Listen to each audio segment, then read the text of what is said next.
students, once again welcome back to my YouTube channel Account Hub. Today I will discuss a new chapter of business studies. This chapter is named Organizing. Organizing name से ही आप लोग को लग रहा होगा कि organising किसको करना मीन्स जो आप लोगों ने प्लानिंग किया था उस प्लानिंग को इमीडिएटली आप लोग क्या करना एग्जीक्यूट कर देना। उस प्लानिंग के अकॉर्डिंग पर्सन को हम लोग क्या करते हैं को एलोकेट कर देते हैं, उसी को हम लोग किसके नाम से जानते हैं ऑर्गेनाइजिंग। ऑर्गेनाइजिंग में दो हमारे आते हैं, मैनेजमेंट फंक्शन आते हैं और ऑर्गेनाइजेशन फंक्शन आते हैं। मीन्स ये दोनों फंक्शन को हम लोग क्या कर देते हैं डिस्ट्रीब्यूट कर देते हैं। ऑर्गेनाइजेशन का कब होता है once plan process get over, जब plan process get over it become necessary to arrange resources of implement. जब हम लोग क्या करते हैं हमारा प्लान प्रोसेस ओवर हो जाता है गेट ओवर तो इमीडिएटली हमें क्या करना चाहिए अरेंज करना चाहिए किस चीज के लिए जो हमारे पास रिसोर्स हैं, जो मेरे पास रिसोर्स हैं for implement of the plan, कि जो हमने प्लान किया था उसी प्लान के अकॉर्डिंग हमारे पास जो भी रिसोर्स होंगे उन रिसोर्स को क्या करते हैं हम लोग इम्प्लीमेंट कर दे। इम्प्लीमेंट क्या जो भी हमारे पास है उसको हम लोग उस पे प्लान के अकॉर्डिंग लगा दे। अब रिसोर्स में हमारे क्या क्या चीजें आते हैं अभी आगे आप लोग को हम बताएंगे। हम लोग पहले बात करते हैं कि एक डेफिनेशन से बात करते हैं। According to Peter F Drucker, Peter F Drucker ने क्या कहा था plans are only good intention.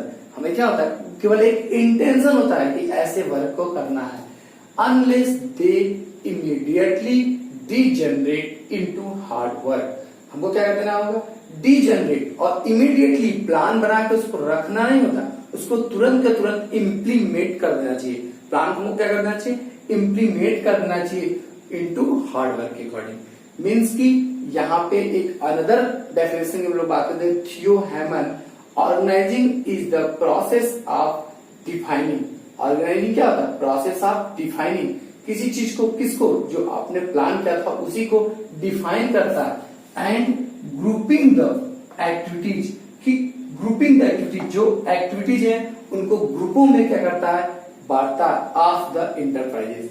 Grouping the activities of the enterprises and establishment authority relationship among them, उसमें एक्टिविटीज को बांट के उसमें उनको अथॉरिटी देता है और उनको रिस्पॉन्सिबिलिटी देता है। ये कौन प्रोवाइड कराता है ऑर्गेनाइजेशन ही। ऑर्गेनाइजेशन क्या करता है स्ट्रक्चर एक डिवाइडेशन का प्रोवाइड यहाँ कराया जाता है। तो इस प्रकार से हम लोग बोल सकते हैं कि जैसे मैंने बताया कि प्लानिंग जो होता है प्लानिंग प्रोसेस हमारा गेट ओवर मीन्स जब ही हमारा प्लानिंग प्रोसेस, और प्लानिंग प्रोसेस के लिए आप जानते हो प्लानिंग प्रोसेस में क्या क्या होता है। सबसे पहले आप लोगों ने पढ़ा था आइडेंटिफिकेशन, फिर डेवलपिंग हमारा आया था, फिर उसके बाद सेकंड हमारा था सेलेक्टिंग आइडेंटिफाई मेथड। ये सारे प्रोसेस होते फॉलोअप में आपने पढ़ा था पूरा, ये जो पूरे 7 स्टेप थे ये सारा प्लानिंग प्रोसेस मेरा जब कंप्लीट होता है जस्ट मतलब गेट ओवर होता है उसी के बाद ही हमारा get over it become necessary to arrange, हमको क्या करना है it become necessary to arrange resources, जितने हमने उसके लिए रिसोर्स अरेंजमेंट किए थे मीन्स प्लान के लिए। मैंने बताया प्लान में आपको बता देना पड़ता है कितना पैसा लगेगा, कितना पैसा मैक्सिमम यूज कर सकते हो। प्लान में भी बताते हो ना आप लोग कि मैक्सिमम नीड पड़ने पे आप कितना पैसा, तो जो भी आपके पास रिसोर्सेज होंगे for implement of the plan, implementation कर देना चाहिए प्लान के अकॉर्डिंग। अब रिसोर्स में हमारे क्या क्या आते हैं बेटा, जस्ट लाइक आप लोग देख लो कि हमारे पास रिसोर्स में क्या आते हैं। रिसोर्स इंक्लूडेड, अब रिसोर्स में हमारे इंक्लूड क्या क्या हो सकते हैं financial resource, human resource, physical resource and other necessary resource. हमारे अलग डिफरेंट टाइप होते हैं। Resource include financial resource, physical resource. और अब देखो जैसे हम लोग बात कर सकते हैं आपको मैंने बताया था human resource and other resource. अब देखो फाइनेंशियल रिसोर्स में आप मनी की बात करते हो, फिजिकल रिसोर्स का मतलब क्या होता है land, machine, raw material, ETC जो आते हैं आपके, वो सब क्या होते हैं, फिजिकल मीन्स जिसको आप लोग एसेट्स के नाम जानते हैं, वो सारी चीजें कॉमर्स में जो एसेट्स के नाम जानते हैं वो हमारे फिजिकल एसेट्स, फिजिकल रिसोर्स के नाम से जाने जाते हैं। फिर हमारा आता है ह्यूमन रिसोर्स। और बेटा ह्यूमन रिसोर्स के बारे में हम लोग ऑर्गेनाइजेशन में नहीं पढ़ेंगे, हम लोग इसके लिए एक अलग से जो मैनेजमेंट के फंक्शन होते हैं उसमें एक अलग फंक्शन आता है स्टाफिंग।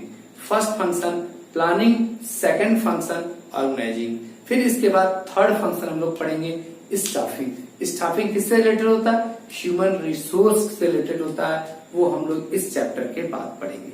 हम लोगों को यहाँ केवल क्या पढ़ना है, फाइनेंशियल रिसोर्स, और उसके बाद हम लोग पढ़ते हैं physical resource and other resources होते हैं। और फिर जो इसमें हम लोगों ने बताया था कि हम लोग क्या करते हैं, immediate degenerate into the hard work. Hard work के लिए हम लोग क्या कर देते हैं, लास्ट में सारे रिसोर्सेज के लिए कि जो वर्क लोड होते हैं उस वर्क लोड को हम लोग क्या कर देते हैं, डिवाइड कर देते हैं कि इनमें जो पर्सन उसमें होते हैं ऑर्गेनाइजेशन में इन्वॉल्व, किसी एक ही पर्सन के ऊपर सारे लोड को नहीं हम लोग डिस्ट्रीब्यूट करते। जस्ट लाइक आप एक एग्जाम्पल देख लो, मन में सोच लो, स्कूल में जस्ट लाइक आपके स्कूल्स में जैसे होता है 15 अगस्त आने वाला है, क्या है 15 अगस्त आने वाला है, और 15 अगस्त पे से हट के बात हम लोग करते हैं। छोटा सा ही आपके स्कूल्स में हर एक बार देखो तो होते रहते हैं, जस्ट लाइक पासिंग, जो लड़के आप लोग इस बार 12th में और 12th वाले जब बच्चे पास करते हैं तो एक होता है फेयरवेल प्रोग्राम। अब फेयरवेल प्रोग्राम को अरेंज करने का सारा प्रोसेस किसी टीचर्स का नहीं होता, जो लास्ट ईयर्स के स्टूडेंट होते हैं, मीन्स जो सेकंड क्लास जैसे 11th के स्टूडेंट होते हैं उनको ही अरेंज करना होता है। अब देखो इसके अकॉर्डिंग जितनी भी एक्टिविटीज होगी, जितने भी परफॉर्मेंस होंगे, जो भी उसमें फंक्शन किए जाएंगे वो सब क्लास 11th के द्वारा ही अरेंज किया जाएगा। ठीक है, अब उसमें पैसे की बात आएगी, वो फिर किस प्लेस पे होगा, वो कौन लोग इंडिविजुअली इसमें एक्टिवेट रिस्पॉन्सिबल होंगे, सबको क्या होगा डिवाइड कर देगा कि पैसे का कलेक्शन कौन करेगा, फिर प्रोग्राम का कलेक्शन कौन करेगा, प्रोग्राम में पार्टिसिपेट कौन करेगा, उसमें से भी सबों का एक हेड बनाया जाता है। और हेड के अकॉर्डिंग वो कैसे होता है, एक ऑर्गेनाइजेशन में बनता है, वही सबको क्या करता है, कंट्रोलिंग दे सकता है, होता है ना, कंट्रोल देता है। और ये सब प्रोसेस जो होना चाहिए वो जनरली किस प्रकार से होना चाहिए, जैसे हम लोग बोल सकते हैं यहाँ पे कि ये सब जो प्रोसेस हम लोग करते हैं उसमें हम लोग क्या बोलते हैं बेटा, कि सब कोई ना कोई एक हमारा टीचर होता है, मेन जो टीचर होगा, हमारे यहाँ क्लास टीचर होगा, वही हमारे क्लास 11 का वही क्या होता है, मेन हमारा सुपरवाइजर होता है।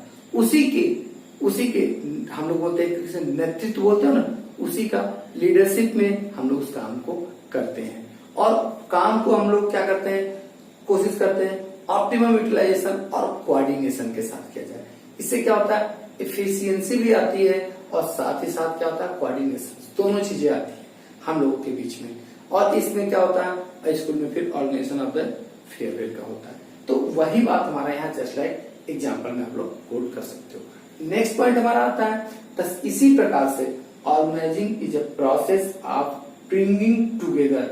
मीन्स ऑर्गेनाइजिंग क्या होता है, एक प्रोसेस होता है किसी चीज को क्या करना, ब्रिंगिंग टुगेदर, साथ में लाने के लिए, लोगों को साथ में लाने के लिए क्या क्या चीज का साथ में लाया जाता है, financial resource, human resource, physical resource and other resources.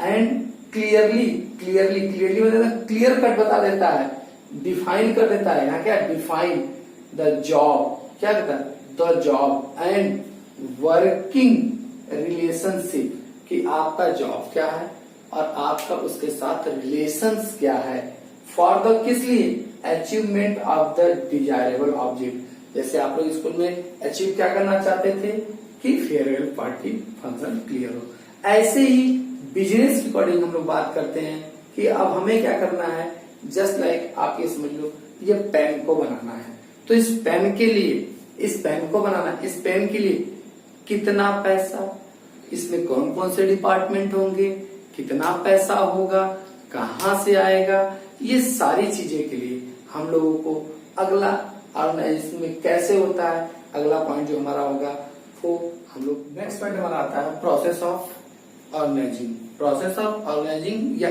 Step the of process of organising के नाम से जानते हैं, जिसमें आपको 4 स्टेप होंगे। फर्स्ट स्टेप जो हमारा होता है वो identification and division of work, चीजों को आइडेंटिफाई करना होता है, फिर उसी के अकॉर्डिंग क्या चीज को हमको आइडेंटिफाई करना होता है, हमको ये देखना है, आइडेंटिफाई करना है कि वो वर्क जो होता है उसके किसके अंदर वो क्वालिटी है और किसके अंदर वो कैपेबिलिटी है।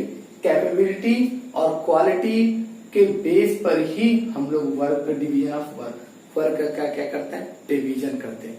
ये काम किसके अंदर, जो प्री प्लान होता है, जो पहले से ही प्री डिटरमाइंड होता है, उसी के अकॉर्डिंग, मीन्स कि जो पर्सन के अंदर कैपेबिलिटी होती है उसी के अकॉर्डिंग। यहाँ पे identification and division of work का मतलब ही होता है the first point, the first step is to identify. क्या करना हमको होता है, पहला स्टेप क्या होता है, आइडेंटिफाई करना एंड फिर डिवाइड करना। आइडेंटिफाई करना एंड डिवाइड, इसका वर्क को क्या करना, वर्क को accordance with pre determined plan, means कि जो प्लान आपका पहले से ही क्या किया गया है, प्री डिटरमाइंड है। प्री डिटरमाइंड की जो प्लान पहले से ही निर्धारित होता है, उसी प्लान के अकॉर्डिंग आपको क्या करना है, वर्क को क्या करना है, पहले आइडेंटिफाई करके उसको डिवाइड करना है, डिवीजन ऑफ द वर्क करना है। इसी की मदद से, ऑर्गेनाइजेशन की मदद से, इट हेल्प टू अवॉइड हम लोग कर लेते हैं। हम जो वर्क को डिवाइड कर देंगे तो हमारा क्या डुप्लीकेशन नहीं होगा, मीन्स वही काम कोई पर्सन 2 बार नहीं करेगा, या ओवरलैपिंग नहीं होगी कि उस काम को कोई भूल नहीं जाएगा, फिर या उससे वेस्टेज ऑफ द एफर्ट, कि जो उसने एफर्ट लगाया उसका वेस्ट भी नहीं जाएगा, क्योंकि प्री डिटरमाइंड टाइम के अकॉर्डिंग चीजों को यहाँ पे क्या किया जाएगा, प्लान के अकॉर्डिंग चीजों को किया जाएगा। जस्ट लाइक एक एग्जांपल दे सकते हो, एक बैंक का एग्जांपल ले सकते हैं, एक स्कूल का एग्जांपल ले सकते हो, एक मैन्युफैक्चर ऑर्गेनाइजेशन का एग्जांपल ले सकते हो। मैंने आपको इन ए बैंक बताया, in a bank total work is divided among different employ. जितने भी बैंक में क्या बात किया गया, इन ए बैंक में जितने भी वर्कर थे उन वर्करों को डिवाइड किया गया डिफरेंट एम्प्लॉय में according to their qualification and capability. किसके क्वालिफिकेशन एंड कैपेबिलिटी के हिसाब से। एक होता है मैनेजर, एक क्या होता है उसको बोलते हैं हम लोग क्या, असिस्टेंट मैनेजर, फिर हमारे क्या होते हैं कैशियर, फिर हमारे क्या होते हैं उसमें हेड कैशियर्स, फिर हमारे ऐसे ही डिपॉजिट करने वाले उसमें होते हैं, फिर इसमें क्लर्क होते हैं कई। फिर ऐसे ही हम लोग बात कर सकते हैं इन अ स्कूल, एक एग्जाम्पल और भी लिख सकते हो, in a school teacher are divided students according to capability, according to quality के बेस पे या अकॉर्डिंग टू कैपेसिटी के बेस पे। जस्ट लाइक आप समझ सकते हो some students group allot the board arrangement, कि बोर्ड को हम लोगों को क्या करना, अरेंज करने के लिए हम लोग क्या कर सकते हैं कि जो वर्क को हम लोग डिफाइन कर सकते हैं कि किसके अकॉर्डिंग रिस्पॉन्सिबिलिटी दे सकते हैं। हम लोग क्या दे सकते हैं कि रिस्पॉन्सिबिलिटी था बोर्ड को मैनेज करने के लिए। एक ग्रुप को हमने, एक स्टूडेंट्स के ग्रुप को हमने दे दिया कि जैसे 2-3 बच्चों का, 4 बच्चों का एक ग्रुप बना दिया, बताया कि आज से बोर्ड को मैनेजमेंट करने की रिस्पॉन्सिबिलिटी आपकी है, टीचर ने दिया। एक ग्रुप को क्या काम दिया गया कि आप सारे बच्चों का क्या करोगे कि जो नोट्स है होमवर्क का उसको अरेंज करोगे। एक बच्चों को मैंने दे दिया कि आप सारे बच्चों का क्या करोगे, क्लास वर्क को अरेंज करोगे और क्लास वर्क की कॉपी अरेंज करोगे। एक बच्चों को मैंने क्या कर दिया, एक बच्चों के ग्रुप का कि आप क्या करोगे, अटेंडेंस लोगे। अब ग्रुप क्यों बनाए, क्योंकि अगर वो बच्चा अब्सेंट तो अनदर बच्चा उस वर्क को क्या कर सकता है, कर सकता है। एक बच्चे को हम लोग क्या कर सकते हैं कि लाइब्रेरी से रिलेटेड रिस्पॉन्सिबिलिटी, एक बच्चे को हम लोग क्या, एक बच्चों के ग्रुप को हम लोग क्या कर सकते हैं डायरी रिलेटेड इंफॉर्मेशन के लिए। मीन्स ऐसे ही हम अपने एक ही क्लासरूम में सारे बच्चों को डिवाइड कर सकते हैं। उसी को क्या क्या और कैसे डिवाइड करेंगे, आइडेंटिफिकेशन करेंगे और अंत में हम लोग डिवीजन ऑफ द फिर वर्क को करेंगे अकॉर्डिंगली कैपेबिलिटी क्वालिफिकेशन के बेस पे हम लोग क्या कर सकते हैं, डिवाइड कर सकते हैं। ऐसे ही इन मैन्युफैक्चर, ये स्कूल की बात है, इन मैन्युफैक्चर डिपार्टमेंट में हम लोग किसमें कर सकते हैं, इन मैन्युफैक्चर डिपार्टमेंट में हमारा वहां कौन कौन सा डिपार्टमेंट हो सकता है जहां पे बनाया जाता है, एक परचेज डिपार्टमेंट होगा। इन मैन्युफैक्चर डिपार्टमेंट में एक क्या होगा बेटा, जैसे हम लोग दे सकते हैं कि जो हमारा मैन्युफैक्चर होता है उसमें क्या होगा, परचेज डिपार्टमेंट होगा, एक परचेज डिपार्टमेंट होगा, एक क्या होगा हमारा प्रोडक्शन डिपार्टमेंट होगा कि चीजों को हमारा क्या करेगा, प्रोडक्शन करेगा। फिर हमारा क्या होगा एक बेटा मार्केटिंग डिपार्टमेंट बोलो या सेलिंग डिपार्टमेंट बोलो। फिर हमारा एक क्या हो सकता है नेक्स्ट में एडमिनिस्ट्रेशन डिपार्टमेंट हो सकता है, ठीक बेटा। और एक मेरा क्या हो सकता है डिस्ट्रीब्यूशन डिपार्टमेंट हो सकता है, जो गुड्स को क्या करे लोगों के घर तक पहुंचाए। 5 डिपार्टमेंट्स हो सकते हैं अकॉर्डिंग टू किसके, इन अ मैन्युफैक्चर। जहाँ पे सपोज करो ये पेन बनता होगा, इस पेन के लिए रॉ मटेरियल को लाने की रिस्पॉन्सिबिलिटी किस पे होती है, परचेज डिपार्टमेंट पे। और इसको पेन को बनाने की रिस्पॉन्सिबिलिटी किस पे होती है, प्रोडक्शन डिपार्टमेंट पे। इस पेन के लिए मार्केट में डिमांड को बनाने के लिए किसकी responsibility, marketing and selling department का। फिर इस पेन को इन सारे डिपार्टमेंटों के रिलेशनशिप, इन सारे डिपार्टमेंटों पे के कंट्रोल के कौन करता है, एडमिनिस्ट्रेशन डिपार्टमेंट। कहाँ से फंड आएगा, किस प्रकार से फंड आएगा, सबको ये सारी चीजें को कंट्रोलिंग कौन करता है इन सारे वर्करों पे, administration department. Last distribution department में रहता है कि वो क्या करता है, इनको शॉप तक डिलीवर कराता है। अब लोग सेकंड पॉइंट हमारा होता है डिपार्टमेंटलाइजेशन। मीन्स की इसका अर्थ होता है after identification and division of work similar activities are grouped into one department which is known as departmentalization। Means की सिमिलर एक्टिविटीज मतलब एक ही प्रकार के काम करने वाले सारे पर्संस का जब एक ग्रुप बन जाता है तो उसी को हम लोग किसके नाम से जानते हैं, डिपार्टमेंटलाइजेशन के नाम से जानते हैं। अब डिपार्टमेंटल को किस बेस पे क्रिएट किया जाता है, डिपार्टमेंट को क्रिएट जो किया जाता है या बनाया जाता है किस बेसिस पे, on the basis of product के, फंक्शन के बेसिस पे, कस्टमर के बेसिस पे, या जियोग्राफिकल लोकेशन या इसी बोलते हैं टेरिटोरीज के बेसिस पे, कि प्लेस के बेसिस पे भी हम लोग फंक्शन, प्रोडक्ट, कस्टमर और प्लेस के बेसिस पे डिवाइड कर सकते हैं। एक सा एग्जांपल ले सकते हैं, इन मैन्युफैक्चर ऑर्गेनाइजेशन कोई एक मैन्युफैक्चर करने वाली, सपोज करो एक मैन्युफैक्चर करने वाली मोबाइल कंपनी है, कौन सी है, एक जस्ट लाइक आप एग्जांपल ले सकते हो सैमसंग। अब उसको on the basis of function के बेसिस पे डिवाइड किया गया। अगर जो उस वहां पे रॉ मटेरियल्स के लिए जो परचेज करती है उसको हम लोग किसके नाम जानते हैं, purchase department.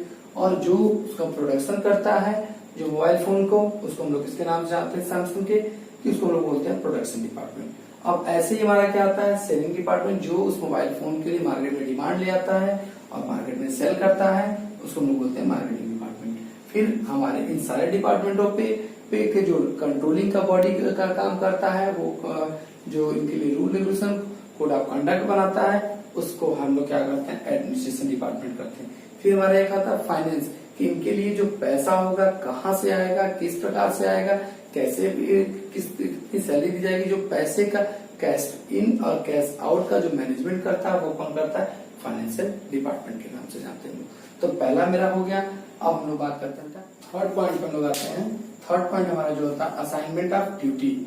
Assignment of duty में हम लोग क्या बात करते हैं, after grouping the various activities into the different department it is necessary to allocate the work to the different employ. हर डिपार्टमेंट में जो डिफरेंट एम्प्लॉय होते हैं, हर एम्प्लॉय को हम लोग क्या करते हैं, वर्क को एलोकेट करना, मीन्स असाइन द ड्यूटी को एलोकेट करना।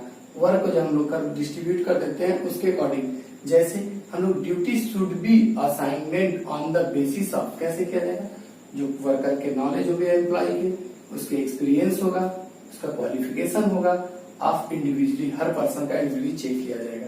उसके बेस पे for the effectiveness of the performance, कि जो हमारा डिजायर ऑब्जेक्टिव है उस ऑब्जेक्टिव को perform, there should be coordination, हमको कोऑर्डिनेशन बैठाना है तभी मेरे लिए इफेक्टिव होगा। मीन्स की किसके से, नेचर ऑफ जॉब, किस जॉब में रखना है, और उसके अंदर ability of the person, ability of person और नेचर ऑफ जॉब के बीच में वो क्या बन रहा है, कोऑर्डिनेशन। तभी हम लोग क्या कर सकते हैं, ड्यूटी को असाइन कर सकते हैं।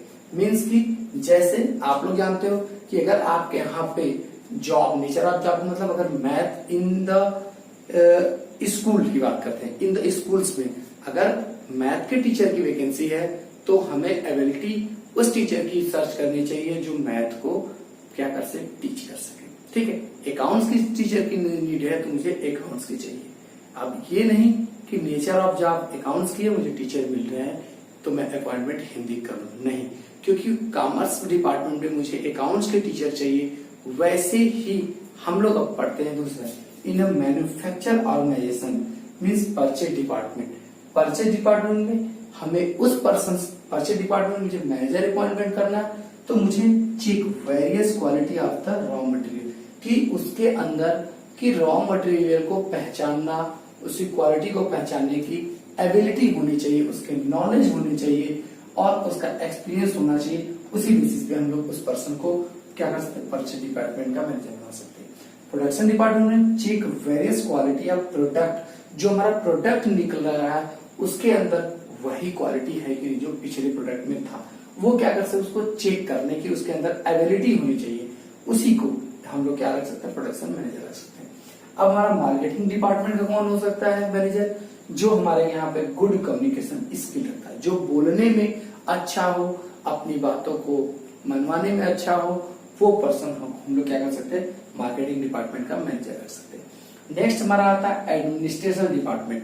एडमिनिस्ट्रेशन डिपार्टमेंट का काम क्या होता है कि मीन्स जो ओवरऑल वर्किंग में बेस्ट होता है वही मेरा क्या होता है, एडमिनिस्ट्रेशन डिपार्टमेंट में। जस्ट लाइक आप लोग देख सकते हो इन स्कूल्स में एक प्रिंसिपल होता है, वो ऑल वर्क और सब्जेक्ट में एक जनरली अप टू 12th आप बोल सकते हो, 12th तक की सारी चीजों में वो क्या होता है, हर चीजों के एक्सपर्ट होते हैं, हर सब्जेक्ट को वो जनरली सारी चीजों को जानते हैं, डीप से नहीं बट जनरल हर चीजों को वो जानते हैं, वही एडमिनिस्ट्रेशन डिपार्टमेंट में रखे जाते हैं। अब बेटा हम लोग नेक्स्ट एंड फोर्थ पॉइंट हमारा आता है एंड लास्ट पॉइंट है इस्टेब्लिशिंग रिपोर्टिंग रिलेशनशिप। मीन्स की होता है after assignment duty next step to the clear, यहाँ पे क्लियरली डिफाइंड अथॉरिटी, क्या करना, क्लियरली डिफाइन करना कि क्या अथॉरिटी है, क्या रिस्पॉन्सिबिलिटी है associate with the each job. एक एक जॉब की क्या अथॉरिटी है, क्या रिस्पॉन्सिबिलिटी है। इट मीन्स इसका हो सकता है कि ईच इंडिविजुअल को आपको बताना है, उसको जान ईच इंडिविजुअल शुड नो, कि प्रत्येक इंडिविजुअल जानता है, होना चाहिए कि whom he has to give order, कि उसको ऑर्डर कौन देगा, and from whom he has to take order, and किसको वो ऑर्डर देगा और किससे उसको ऑर्डर मिलेगा।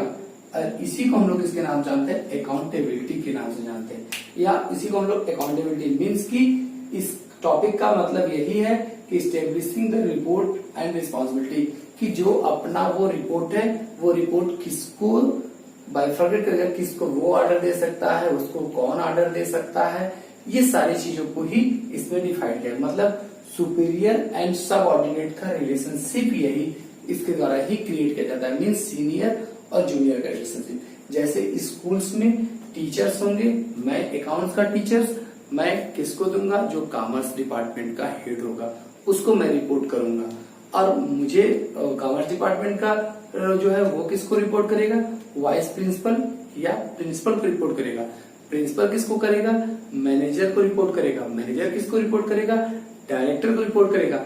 ये जो सुपीरियर और सब ऑर्डिनेट का रिलेशन क्रिएट हुआ, उसी को हम लोग किसके नाम से जानते हैं, स्टेब्लिशमेंट रिपोर्टिंग रिलेशनशिप की रिपोर्टिंग एंड रिलेशनशिप की बात हम लोग करते हैं।